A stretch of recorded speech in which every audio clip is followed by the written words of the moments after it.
दोपहर का समय था। चमेली की अभी आंख लगी ही थी कि दरवाजे पर उसे जोर जोर से दस्तक की आवाज सुनाई दी। इस समय कौन आया होगा?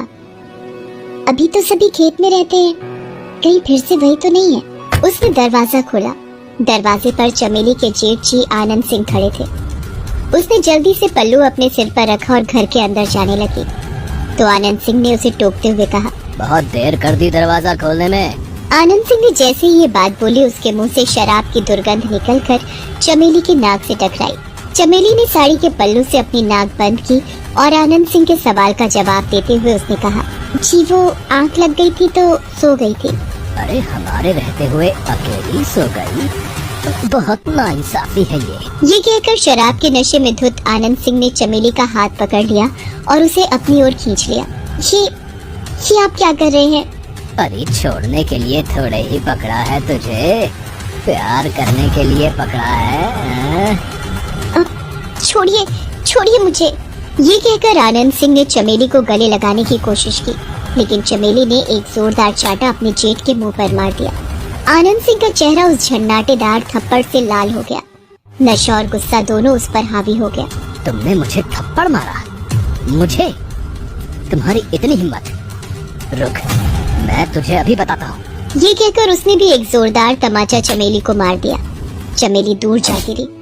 उसका सिर दीवार से लगा और उससे खून बहने लगा। उसी समय चमेली का पति हेत सिंह वहां आ गया। उसने चमेली को नीचे गिरा देखा और उसके पास आया और उसके सामने उछलते हुए बच्चे की तरह कहने लगा, चमेली गिर गई, चमेली गिर गई, चमेली गिर गई। चमेली उसकी ओर देख ही रही थी कि आनंद सिंह उसके पास आया और हेत सिंह को भी जोरदार चाटा खींचकर मारा और कहा, अबे हट बे मंदबुद्धि यहाँ से, चल जा खेतों में जा। आनंद सिंह के जोरदार चाटा मारने से हेत सिंह भी नीचे गिर पड़ा। उसके भी सिर में चोट लगी और खून बहने लगा। तब चमेली ने अपनी साड़ी का पल्लू फाड़ा और उसके सिर पर बांधने लगी। तुम बहुत अच्छी हो चमेली, बहुत ही अच्छी। ये सब लोग गंदे हैं, मुझे हमेशा मारते रहते हैं। उसकी बातों को सुनकर आनंद सिंह का पारा एक बार फिर से चढ़ गया। उसने एक बार फिर हेत सिंह का गिरेबान पकड़ लिया और उससे कहा, तेरे बहुत पर निकल आए बे। पिछली बार की हम भाइयों की मार भूल गया क्या तू? रुक, आज मोहन को आने दे, फिर हम दोनों भाई तुम्हें बताते हैं। ये कहकर आनंद सिंह ने फिर से हेत सिंह पर हाथ उठाने की कोशिश की, लेकिन इस बार चमेली ने उसका हाथ पकड़ लिया और कहा, जेठ जी, हर चीज की एक सीमा होती है, उस सीमा को मत तोड़िए। कोई आपका लिहाज कर रहा है इसका मतलब ये नहीं कि आप उसके साथ कैसा भी व्यवहार करें। तू ज्यादा चबड़ चबड़ मत कर और मुझे मत सिखा कि मुझे क्या करना है क्या नहीं। इस घर में मेरा राज चलता है। तुझे महीने भर नहीं हुआ इस घर में आए हुए और एक तो तूने मुझ पर हाथ उठाया और दूसरा मुझे ज्ञान दे रही है। चमेली बहुत ही गरीब घर की लड़की थी। जब वो 8 साल की थी तभी उसके पिता की मृत्यु हो गई थी। उसकी माँ सुनीता देवी ने दूसरे के खेतों में काम कर किसी तरह उसे पाला था। चमेली 24 साल की हो गई थी, लेकिन पैसों के अभाव में उसकी शादी नहीं हो रही थी। चमेली की माँ इसी चिंता में घुली जा रही थी। क्या माँ, तुम भी ना? तुम्हें मेरी जरा भी फिक्र नहीं है।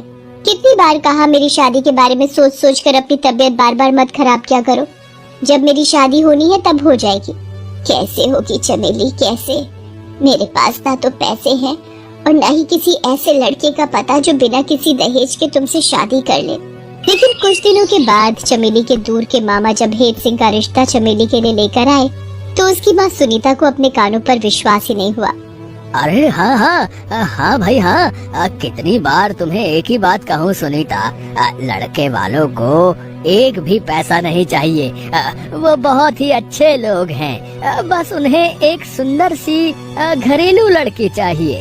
चमेली की शादी हेत सिंह से हो गई, लेकिन सुहाग रात के दिन ही उसे समझ आ गया कि उसका पति हेत सिंह मंद बुद्धि है। सुहाग रात के दिन की बात है। आधी रात के बाद उसका जेठ आनंद सिंह उसके कमरे में शराब के नशे में जबरदस्ती घुस आया था। चीची, आप और यहाँ? देख चमेली, हेत सिंह है मंद बुद्धि। वो तुझे वो प्यार नहीं दे पाएगा जो मैं दूंगा। इसलिए समझदारी इसी में है कि तू मंद बुद्धि मत बन और मेरा प्यार समेट ले। और हाँ, मैं तुम्हें गारंटी देता हूँ, इस घर में तुम्हें प्यार की कोई कमी नहीं होने दूंगा। ये कहकर आनंद सिंह ने उसे अपनी बाहों में भरने की कोशिश की, लेकिन चमेली ने आनंद सिंह को जोर का धक्का दिया और घर के बाहर भाग गई। पूरी रात वो घर के पीछे छिपी रही।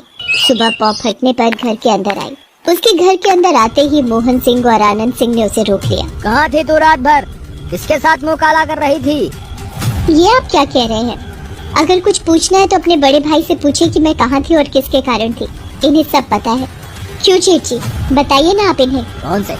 इस लड़की को 2 दिन घर आए हुए नहीं हुए कि ये हमारे बीच फूट करवाने लगी। इसकी लगाम अभी ही कसनी पड़ेगी। कल को ऐसा ना हो कि ये बात से बाहर हो जाए। भैया, आप सब कुछ मुझ पर छोड़ दीजिए। मुझे पता है कि ऐसी घोड़ी को कैसे लगाम लगाया जाता है। मैं तो चला खेत पर। अब तू देख ले कैसे लगाम लगानी है या लगाम छोड़नी है। अपने बड़े भाई के खेत पर जाते ही आनंद सिंह भूखी नजरों से चमेली की ओर देखने लगा और उसने चमेली से कहा, मेरे मंद बुद्धि भाई ने क्या किस्मत पाई है जो उसे तुम्हारी जैसी बीवी मिली। इतनी खूबसूरत, इतनी हसीन, इतनी गोरी। मेरा तो मन ही डोल गया है तुझे देखकर। ये कहकर उसने भी चमेली को अपनी बाहों में भरने की कोशिश की। चमेली समझ गई कि क्यों इन दोनों भाइयों ने मिलकर अपने मंदबुद्धि भाई से उसकी शादी कर दी। मोहन सिंह उससे जबरदस्ती करना चाह रहा था, लेकिन चमेली ने बड़ा चाकू उठाया और उसकी ओर दिखाते हुए कहा, तुम लोग इंसान हो या राक्षस? अरे जरा भी शर्म तुम लोगों में नहीं है क्या? अपने भाई की बीवी पर बुरी नजर रखते हो। दूर हो मुझसे, नहीं तो पेट की सारी अंतड़ियां इसी चाकू से निकाल दूंगी। मोहन सिंह डर गया और उसने चमेली को छोड़ दिया। लेकिन दोनों भाई हमेशा मौके की तलाश में रहने लगे। आज भी उसी मौके को देखकर आनंद सिंह दोपहर में घर आ गया था। लेकिन बार बार की इन घटनाओं से चमेली भी आजिज आ गई थी। इसलिए उसने आज एक फैसला ले लिया और वो अपने पति को लेकर भागती हुई पुलिस स्टेशन पहुंची और इंस्पेक्टर रीमा को सारी बातें बताई। तुम बिल्कुल फिक्र मत करो चमेली, कानून तुम्हारे साथ है। हम मोहन सिंह और आनंद सिंह को उसके किए की वो सजा देंगे कि वो पूरी जिंदगी नहीं भूल पाएंगे। इंस्पेक्टर रीमा चमेली को लेकर उसके घर पहुंची। मोहन सिंह शराब के नशे में अब भी वहीं पड़ा हुआ था।